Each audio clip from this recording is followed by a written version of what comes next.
are you today? I have a new book to read today. Look, it's called Just You and Me. And it's written by somebody, no, it's illustrated, which means the pictures are drawn by somebody called Ivan Bates.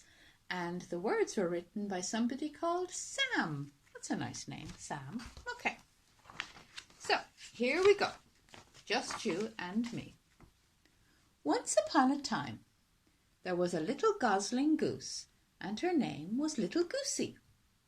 One day, Little Goosey and Big Gander Goose, who looked after her, set out to walk down to the river.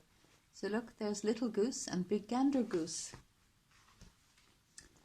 They hadn't gone very far when the wind began to blow. Gander Goose looked up at the dark clouds racing across the sky and said, "Oh, a storm is coming. We had better find a place to hide." "A nice warm place, just for me and you," said Little Goosey. "Just us," said Gander Goose.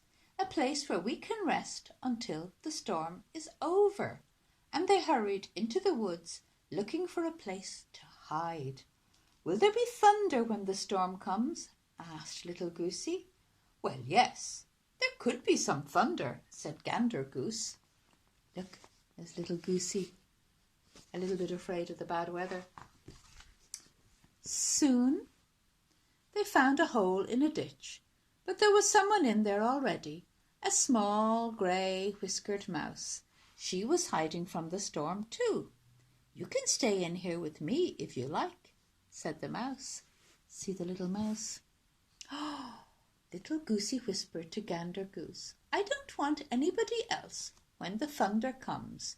Just me and you." So, Gander Goose thanked the small grey whiskered mouse. "It's a bit too damp in here for us," he said. "You're very kind, but I think we'll look for somewhere else. Goodbye." When the other two had gone, the mouse saw some wet moss growing up the walls. "It is a bit damp in here," she thought to herself. "I'll look for a better place to hide to." So off went the mouse and Little Goose and Big Gander Goose. So Gander Goose and Little Goosey went further into the woods, looking for a place to hide. They found a hole among the roots of a tall tree, but there was someone in there already, a squirrel with a high, proud tail. "Would you like to stay here with me?" asked the squirrel. Little Goosey whispered to Gander Goose, "But I don't want anybody else, just me and you." Oh, Little Goose didn't want to share, wanted to be on her own with Big Gander Goose. Gander Goose thanked the squirrel with the high, proud tail.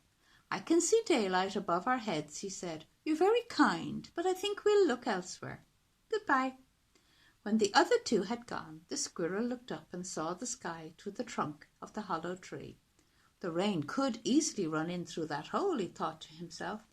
"I'll try and find a better place too." So there's the squirrel off looking for a better place to hide. Now, Little Goosey and Gander Goose ventured further into the woods. They found an interesting cave among the rocks, but a rabbit with furry ears had found it before them. "We could all stay in here together if you like," said the rabbit. Little Goosey, have you guessed?